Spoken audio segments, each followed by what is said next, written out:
Eu vou conversar novamente com vocês agora. Hoje é dia 4 de agosto, é uma terça-feira, ano de 2020. É a segunda oportunidade que eu tenho de lhes dizer coisas. E essas coisas serão ditas, assim, por enquanto, a esmo. Eu falo de esoterismo. Hoje em dia virou uma mercadoria barata, todo mundo se acha esotérico. Não é assim. Quem quiser ter os parâmetros do que seja esoterismo, adentre o YouTube e coloque Estrela Flamejante Oliveira. Aí vão me ver falar. E lá tem um texto em que eu explico o que seja o, o ocultismo e o esoterismo.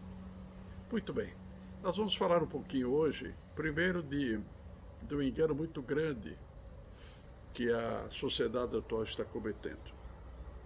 Existem pessoas que são ilustradas, mas não são cultas.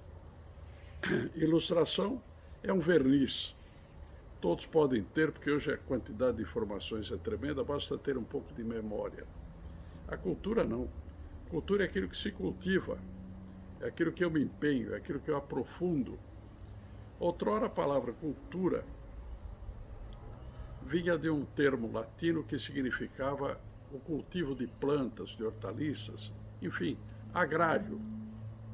Mas a palavra cultura depois figurativamente foi para o lado humano e são os pensamentos, a intelectualidade, o aprofundamento, enfim, o conhecimento um pouquinho mais detido.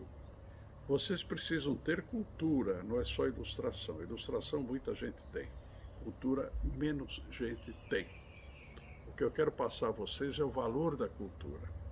A cultura significa um aprofundamento em que vocês aos poucos vão passando a conhecer mesmo qual é o objeto desse conhecimento.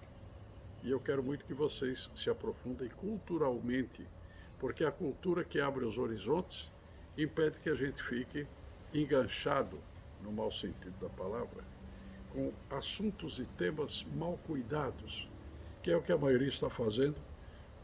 Infelizmente, em nosso país é o que está acontecendo.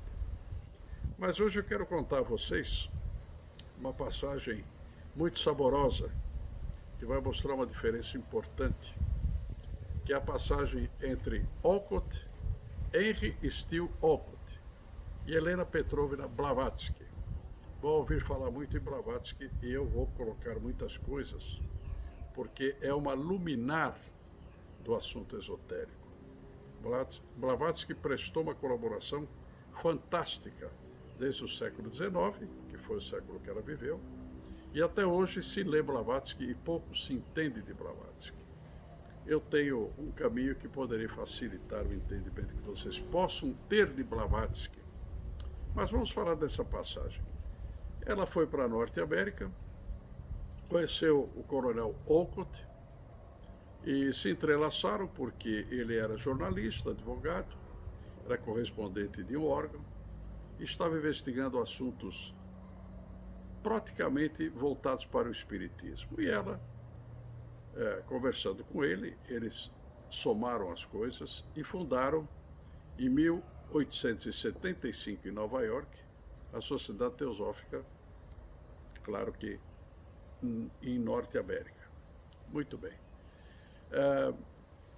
Depois de um tempo que conviviam, e ele era o presidente da Sociedade Teosófica, e Blavatsky era uma mensageira, e evidentemente escrevia muito, e ele se dispôs, quando voltaram, quando estiveram na Índia, a sede depois foi mudada para lá, eles conversaram muito e ele decidiu fazer uma viagem no reduto do budismo, porque existia uma divisão muito grande entre a grande barca e a pequena barca, Mahayana e Hinayana. Professavam divergências com relação ao enfoque do budismo, e ele resolveu fazer uma visita dizendo que iria procurar uma aproximação das duas correntes budistas na Índia. Blavatsky ficou muito irritada e disse que se ele fizesse isso, ela iria trabalhar para destituí-lo da presidência. Ele não ouviu as coisas e foi, e teve um grande sucesso no que foi fazer. Apaziguou, as correntes se aproximaram, E quando ele volta para adiar onde eles estavam, ela foi a primeira a recepcioná-lo, euforicamente, cumprimentá-lo. Diz ele assim: se eu não tivesse dúvidas sobre os momentos dúbios de Blavatsky, nesse momento eu estaria desconcertado, porque ela tinha dito uma coisa para mim e se comportou diferentemente. Henrique José de Souza, fundador da Eubiose, ele auxiliou Rosnelur e fez uns comentários nessa obra, o Tibete e a Teosofia. E disse ele que Rosnelur não tinha focado com precisão o que houvera acontecido.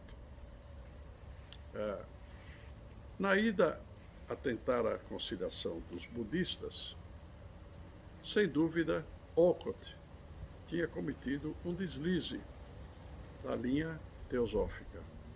Mas como deu certo, ele, praticando propriamente uma atitude que não seria aceitável, ele conseguiu um sucesso. Isto na vida é assim. Às vezes fazemos uma atitude errada e dentro do erro acertamos alguma coisa. Temos um sucesso. Quer dizer que karmicamente mudam as circunstâncias dessa avaliação. Então foi o que aconteceu. Não havia contradição de Blavatsky. É que Olcott, dentro do desvio que tinha dado da sua função, havia conseguido um êxito. Isto chama-se, aparentemente, um paradoxo.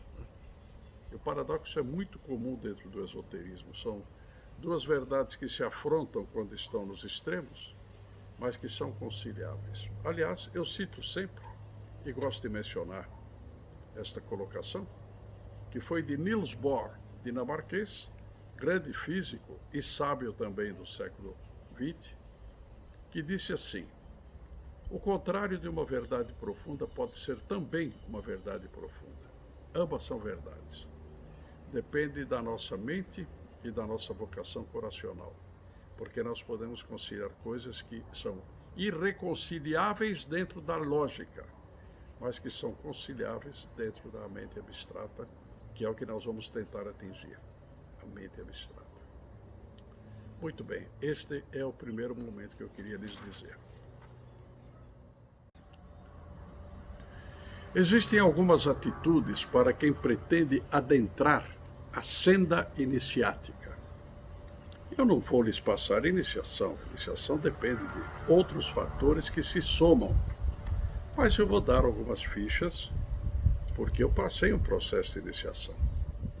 De tal sorte que eu vou adentrar esta área para esclarecer, para elucidar. Então existem 3 atitudes básicas que eu aprendi logo no comecinho que estava querendo me iniciar.